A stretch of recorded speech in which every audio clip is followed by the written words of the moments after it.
A hush falls over the city as black silk brushes the floor and a secret name slips through the dark. A single breath, a single lie, and then footsteps. Someone is back. Someone is watching. Beauty is the mask. Truth is the blade. Tonight, the mask cracks. The frame opens on a hallway lit by a flickering bulb. A figure in a black dress stands with their back to us. We never see a face. A ring turns slowly on their finger. Voiceover speaks soft, steady, almost a whisper. They said the past was dead. They said we could move on. But the past has a way of finding open doors. The bulb pops, darkness, a lighter sparks. The brief flame shows a key with a broken tooth and a smudge of red lipstick. The lighter goes out and we're left with the echo of a slow inhale. Cut to rain sliding down a glass wall. We hear a phone buzz 3 times, then stop, as if it too is holding its breath. A gloved hand wipes a message from the fogged glass. Don't trust the mirror. The words smear and run like tears. Voiceover. What you see is never the full story. Not in this city. Not with them. Not with us. The music grows a steady pulse. The sound of a heartbeat against velvet while quick images flash in time. A necklace clasp snapping shut. A heel pausing on the edge of a step. A lock sliding open on a door that should have stayed closed. A second figure, also in black, steps into frame. Only shoulders and the line of a jaw in shadow. They pass a sealed envelope. The wax seal bears a simple mark, a slash like a cut, clean and cold. The first figure does not take it. They wait. The envelope falls, landing between them. We hear the soft slap of paper on marble. Voiceover lowers, one move, that's all it takes. A siren sighs somewhere far away. The city never sleeps. It just pretends to when it wants to hide. A hand reaches down, stops, pulls back. The camera glides past the envelope to a puddle that shows both figures in a warped reflection. In the ripple, one raises a hand. In real life, neither does. The ripple lies. The music thins. A door opens at the end of the hall, washing the floor in a strip of white. A third shape stands there, small, still, like a night statue. We do not see their face. We only hear keys kiss a palm and the faint tremble of breath. Voiceover. If beauty is the light, then truth is the shadow it casts. The light snuffs out. The hum stops. Silence. A single drop of water hits the envelope. Cut to black. Title card flashes for a moment, beauty and black, then vanishes as if it too is afraid to be seen. The heartbeat returns, louder now, a promise and a threat. A whisper lands close to the ear, near enough to raise the skin. Welcome back. The word back lingers, folded in echo, like the start of a vow. The section ends with the soft click of a tape recorder, then a rewind whine, as if the story is dragging us to the point where everything first went wrong. Asterisk. The screen trembles with the faint hum of a string note, stretched too long, too thin, until it sounds like a whisper breaking into glass. Darkness breathes. Then a flash, a hand dripping with water, clutching a silver bracelet that does not belong to them. Another flash, the bracelet dropped into a velvet-lined box. The lid slams shut, dust scattering in the light.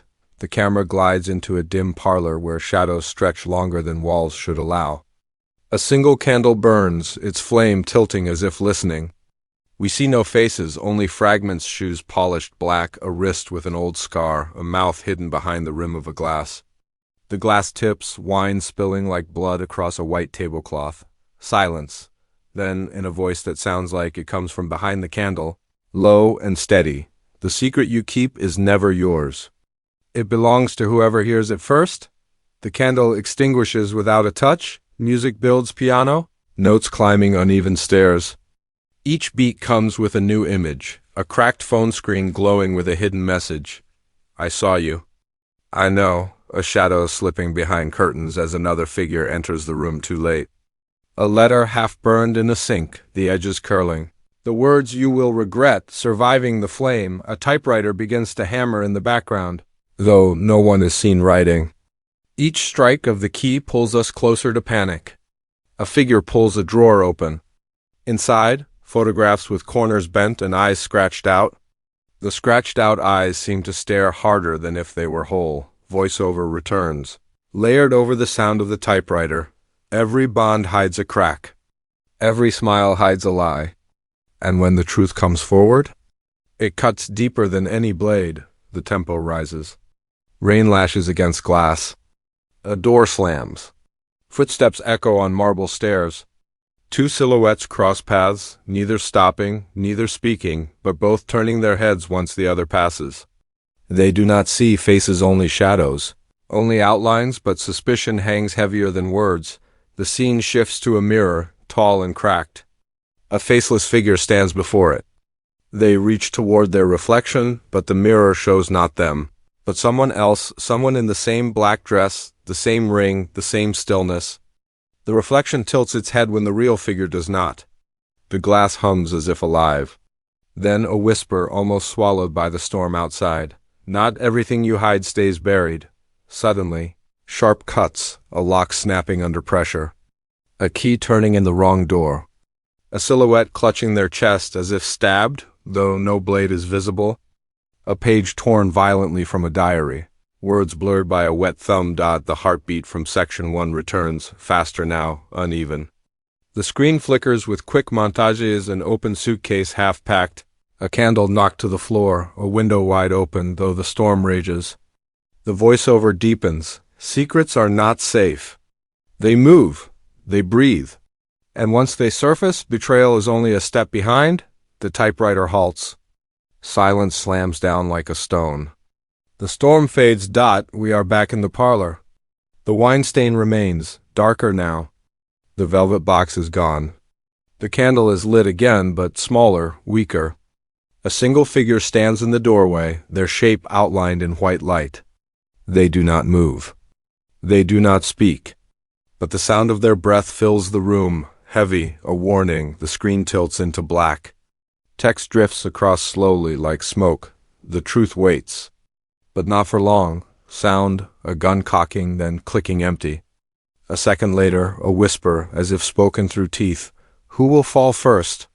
The music surges, then drops away to nothing, leaving only the faint scrape of a chair dragging across wood. The chair moves without hands. The parlor is empty. The candle flickers once, then dies. Asterisk, a low, pulsing drumbeat begins. Steady as a heartbeat, but heavier, as though struck on the walls of a prison cell. The screen flickers alive with a shadow running down an alley lit by neon signs, rain falling in silver sheets. The figure moves fast, but the echo of another set of footsteps follows, close, deliberate, unhurried like a predator certain the prey cannot escape. The camera cuts to a hand pressed flat against a rain-slick wall. The glove leaves a smear of red, not blood, but lipstick, dragged across the brick like a warning. Lightning flashes, and in that split second, we see two silhouettes locked in a stare across the street. No faces, no voices. Just the charged silence of betrayal discovered too late, voiceover, sharp and almost accusatory. You trusted them. You let them in. And now, your trust is the rope around your throat. The beat grows louder, joined by the metallic clank of chains. A faceless figure stands in a room lit by swinging bulbs. The light rocks, throwing shadows across the walls where photographs are pinned in rows. In every photo, the same figure appears in the background watching, waiting, always unseen.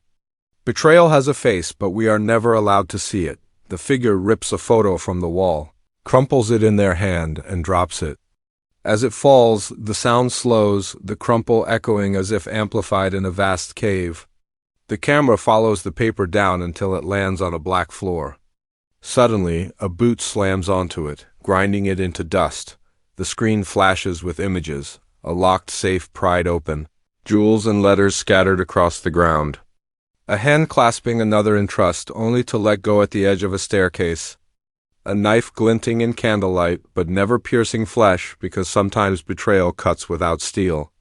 A phone call ringing unanswered while someone watches the screen glow from the shadows. Voiceover returns. Softer now, but edged with steel. When loyalty breaks, survival is all that's left. And survival never comes without sacrifice. The beat quickens. We hear breathing, ragged and uneven. A silhouette runs through a corridor lined with mirrors. Every mirror shows them, but in each reflection, they are with someone else, someone they thought they trusted. Each reflection turns away, abandoning them, until the runner slams their hands against the glass and the mirror cracks into a spiderweb. Their reflection is shattered. Their eyes are gone. The music erupts into pounding rhythm.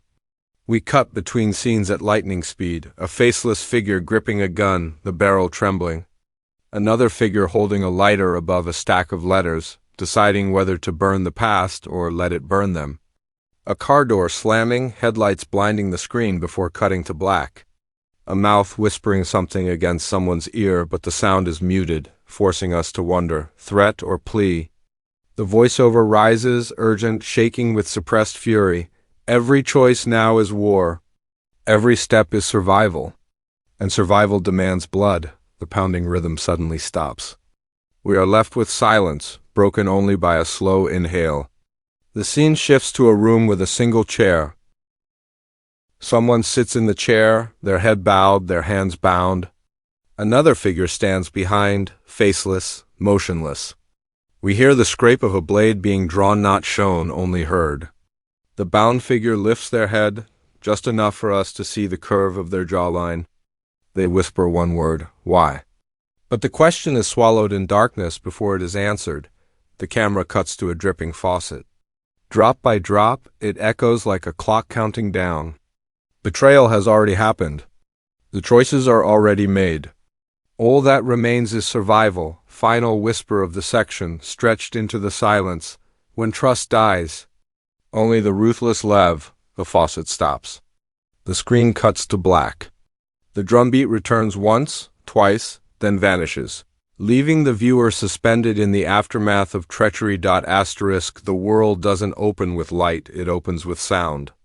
A roar of thunder, rolling so close it rattles the ribs.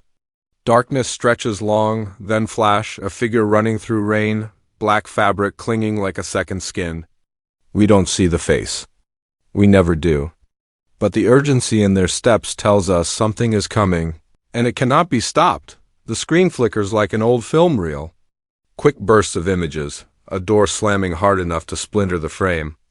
A candle being blown out, the smoke curling like a snake. A pair of hands clutching each other, desperate, then tearing apart in silence. A gun tossed into a river, vanishing under ripples, voiceover, deep and almost trembling with suppressed rage. Every lie has a cost. Every secret has a price, and now it is time to pay. Music swells, strings shrieking, drums pounding, a rhythm that feels like the heart of chaos itself. The montage speeds up, a suitcase dropped open, clothes spilling across the ground. A mirror shattering in slow motion. A figure standing on a rooftop as sirens wail in the distance. Betrayal has already been sown, and now survival turns to war. The camera tilts down into a basement drenched in shadows. A table sits in the center. On it, scattered photographs, torn letters, and a single black rose. Someone places a lighter beside the rose, and for a moment the flame flickers, half hope, half warning. The rose does not burn.